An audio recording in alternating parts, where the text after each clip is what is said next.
Petrol diesel के बढ़ते दामों के बीच एक मांग अक्सर उठती है कि इसे जीएसटी के दायरे में क्यों न लाया जाए। वित्त मंत्री ने कहा है कि इस पर जीएसटी काउंसिल में बात की जा सकती है, लेकिन ये दूर की कौड़ी लग रहा है। वैसे अगर ऐसा हो जाए तो पेट्रोल डीजल के दाम बहुत कम हो जाएंगे। देखिए हमारे सहयोगी हिमांशु शेखर की ये report. Center also taxes, state also tax, and if there is this concern, and rightly members have a concern about fuel tax, and why not come into GST?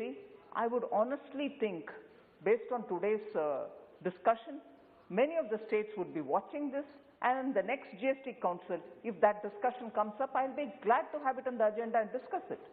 वित्त मंत्री के इस बयान से देश में पेट्रोल और डीजल को जीएसटी में शामिल करने को लेकर एक बार फिर बड़ी बहस छिड़ गई है। इंडियन ऑयल की तरफ से जारी ताजा आंकड़ों के मुताबिक 24 मार्च को दिल्ली में पेट्रोल की कीमत 90 रुपए 99 पैसे प्रति लीटर है। प्रति लीटर पेट्रोल पर भारत सरकार 32 रुपए 90 पैसे एक्साइज ड्यूटी के तौर पर वसूलती है, जबकि प्रति लीटर पेट्रोल पर दिल्ली सरकार 21 रुपए 4 पैसे वैट के जरिए कमाती है। यानी 1 लीटर पेट्रोल पर भारत सरकार और दिल्ली सरकार टैक्स के जरिए कुल 53 रुपए 94 पैसे कमाती हैं, जो पेट्रोल के रिटेल प्राइस का 59.67% होता है। जीएसटी के दायरे में अगर पेट्रोल लाया जाता है तो उस पर अधिकतम जीएसटी रेट 28% लगेगा। दिल्ली में पेट्रोल की बेस प्राइस पर अगर 28% जीएसटी लगता है तो उस पर टैक्स आधे से भी कम हो जाएगा। अंतर्राष्ट्रीय बाजार कीमत के अनुसार पेट्रोल की कीमत 40 रुपया होनी चाहिए पर लीटर। इसके पर मानो कि 5% हमने एक्साइज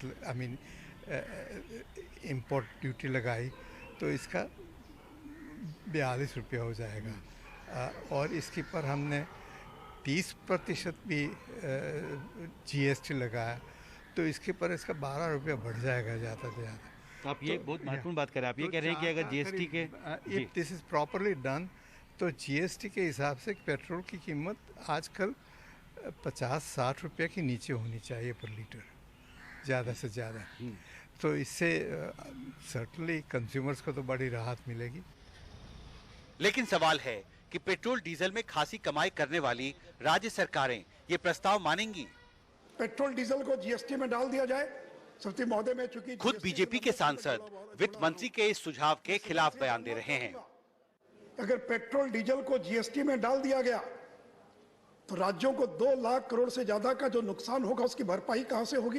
तो जीएसटी का तो हाईएस्ट स्लैब 28% है और अभी 60% टैक्स दिया जा रहा है, और 28% टैक्स का मतलब है कि केंद्र राज्य दोनों को मिलाकर केवल 14 रुपया टैक्स के रूप में प्राप्त होगा। आज जहां उनको 60 रुपया मिल रहा है उनको केवल 12 रुपया मिलेगा। तो 48 रुपए का जो नुकसान होगा श्रीमती महोदय, उसकी भरपाई कहां से होगी श्रीमती महोदय? इसलिए मैं सदन के माध्यम से कहना चाहूंगा, यह संभव नहीं है कि आगे आने वाले 8-10 वर्षों तक पेट्रोल और डीजल को जीएसटी में डाला जा सके। इस पर पूरा एक इवैल्यूएटिव फ्रेमवर्क रख करके सोचना होगा। ये बहुत ऐसा डिसीजन नहीं है कि रश में लिया जाए। थोड़ा इस पर एक मैं समझता हूँ कि एक्सपर्ट्स की टीम बैठे, इसके प्रोज एंड कॉन्स देखें और उसके बाद निर्णय लें। अगर वो निर्णय आम आदमी को रिलीफ देने वाला है तो जाहिर है जीएसटी में लाया जाए। अगर पेट्रोल और डीजल को जीएसटी के दायरे में लाया जाता है तो इससे बढ़ी हुई कीमतों के इस दौर में आम लोगों को बड़ी राहत मिलेगी। अगर डीजल सस्ता होगा तो शॉर्ट टर्म और मीडियम टर्म में महंगाई पर भी काबू पाने में मदद मिलेगी। अब वित्त मंत्री के सामने अगली बड़ी चुनौती इस महत्वपूर्ण मुद्दे पर राज्यों के बीच आम सहमति बनाने की होगी। दिल्ली से शशिकांत झा के साथ हिमांशु शेखर, एनडीटीवी इंडिया।